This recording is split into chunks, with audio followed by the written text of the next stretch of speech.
Bonjour Bernard Cadot, si je dis encadrement des loyers, vous me dites? Je vous dis l'arroseur arrosé ou alors la fausse bonne idée.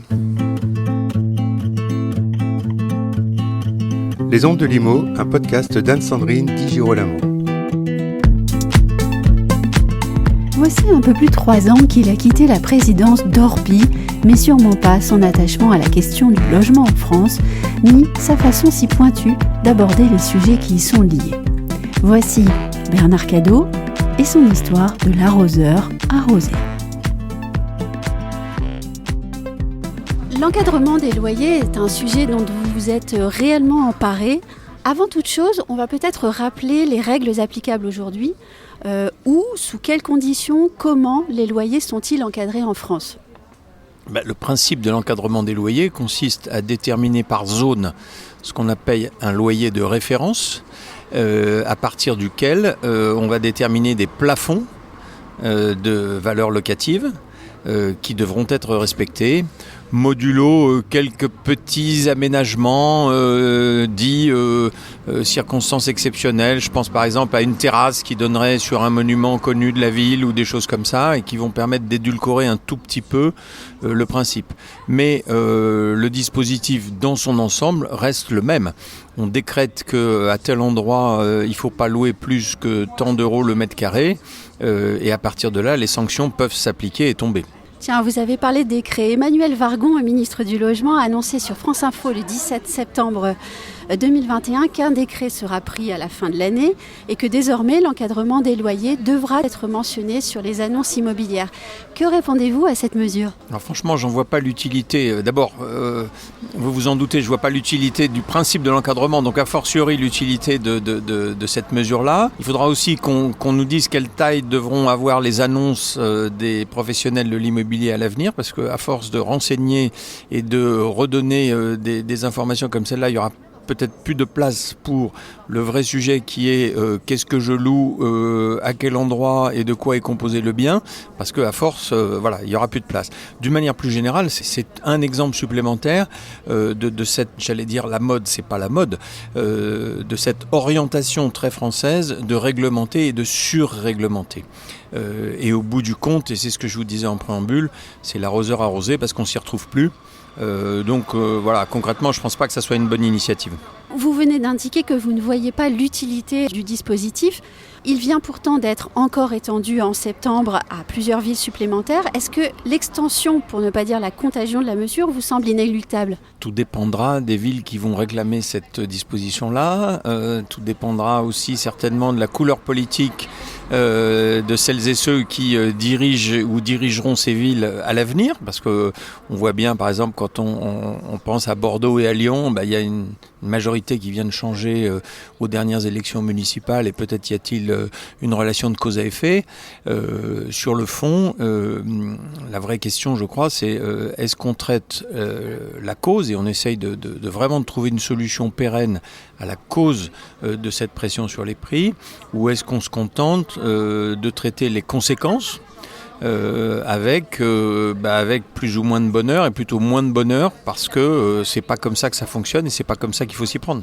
Une ville comme Marseille a pu éviter la mise en place de la mesure grâce, il me semble, à un lobbying politique avec des accords de fond sur la question du logement. Ailleurs, dans d'autres villes, des syndicats comme la FNAIM contestent en justice le bien fondé de la mise en place de l'encadrement des loyers. Que répondez-vous à tout ceci ? Action politique ou action judiciaire ? Est-ce que c'est utile ? Est-ce que c'est nécessaire ? Et même est-ce la bonne façon de considérer la pénurie du logement en France ? Marseille, c'est un cas à part. Malheureusement, à Marseille, il y a d'autres problèmes liés au logement avec les catastrophes qu'on a pu déplorer avec des immeubles qui s'effondrent, etc. Donc la problématique logement à Marseille est vraiment, je dirais, préoccupante. Je ne sais pas s'ils ont échappé à la mesure par influence politique ou lobbying. En tout cas, quand une mesure paraît disproportionnée ou injuste ou inopérante sur le plan économique, je crois qu'il faut utiliser les moyens et les recours qui sont légaux pour effectivement se battre contre ça. Et puis aussi parce que pour moi le lobby ou le lobbying c'est pas un gros mot, c'est d'abord et avant tout le fait de faire partager des réalités de terrain à des gens qui en sont parfois éloignés. Et lorsque des professionnels, et je salue les professionnels de la Fédération de l'immobilier, se mettent à vouloir expliquer les choses, c'est beaucoup mieux. Parce qu'il y a des arguments à faire valoir pour expliquer que l'encadrement des loyers, c'est pas la bonne façon de s'y prendre. Et quelle est la bonne façon de s'y prendre alors ? Je crois qu'il faut revenir aux sources. Lorsqu'il y a une pression importante sur les prix, dans un marché qui est un marché libre, puisque nous sommes dans une économie de marché, c'est toujours la même cause. Il n'y a pas suffisamment d'offres et il y a beaucoup de demandes. Et quand il y a un déséquilibre structurel, ce qui est le cas dans notre pays, et principalement dans les zones tendues, dans les grandes villes que vous avez citées, il n'y a pas de recette miracle. Tant qu'on ne rééquilibre pas, on ne pourra pas faire baisser les prix. Ensuite, la notion de l'encadrement, tout dépend quelle est l'idée qu'on se fait du parc du logement dans un pays. Si on est dans un pays et dans un régime que je dirais, je ne vais pas dire totalitaire, mais dans un régime très administré, où le logement est administré et où on a l'incapacité, si tant est qu'il y ait cette parité entre l'offre et la demande, on a la capacité de dire il faut encadrer ou pas encadrer et on va appuyer sur le bouton, on va le faire. Ça peut s'entendre, je dirais, d'un côté un peu technocratique. Par contre, la réalité en France, c'est pas celle-là. La réalité en France, c'est que, je répète, il manque des logements et qu'il y a de l'autre côté des personnes qui sont prêtes à investir dans le logement, à prendre des risques financiers. Ce sont les bailleurs privés. Et ces bailleurs privés, ce sont eux qui alimentent. Alors bien sûr, il y a les institutionnels, les bailleurs institutionnels qui investissent beaucoup. Mais à côté de ça, le gros de l'alimentation du marché locatif, ce sont des personnes privées, monsieur et madame tout le monde, qui décident que pour des raisons personnelles, financières, ils vont investir dans l'immobilier, tout simplement peut-être parce qu'à l'heure de la retraite, ça leur donnera des revenus complémentaires et que ces personnes croient dans la pérennité. Les Français aiment l'immobilier et croient dans l'immobilier. Il faut reconnaître qu'aujourd'hui, les placements ne rapportent pas énormément à un bailleur privé, une fois qu'on a enlevé les impôts, les taxes, etc. Mais pour autant, ils y croient parce qu'il y a une forme de capitalisation en sortie.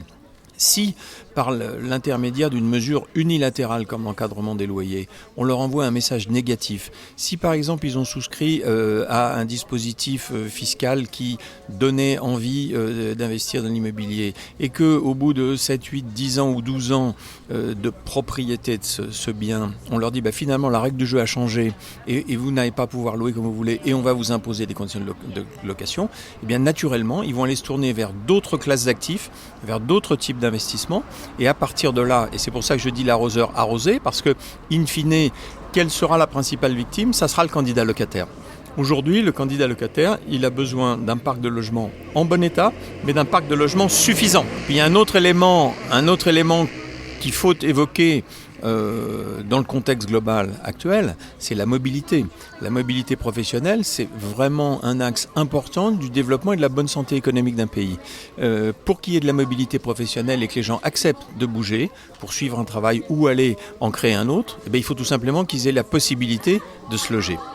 Et là, plus on va restreindre ce parc locatif privé, plus on va réduire et l'envie de mobilité et aussi l'appétence des Français pour ce type de placement. C'est vraiment très dommage. Je pense qu'il y a beaucoup de choses à faire, de bien meilleures orientations et en l'occurrence s'attaquer une bonne fois pour toutes aux causes structurelles de ce manque de logement. On a un débat national dans moins de 7 mois. Je pense que ça va être l'occasion de poser ce problème-là du logement.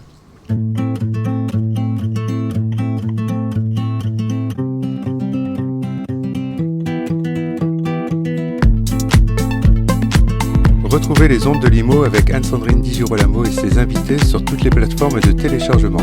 Suivez toute l'actualité de votre podcast Les ondes de l'IMO sur les pages Facebook et Twitter d'Anne-Sandrine Di Girolamo.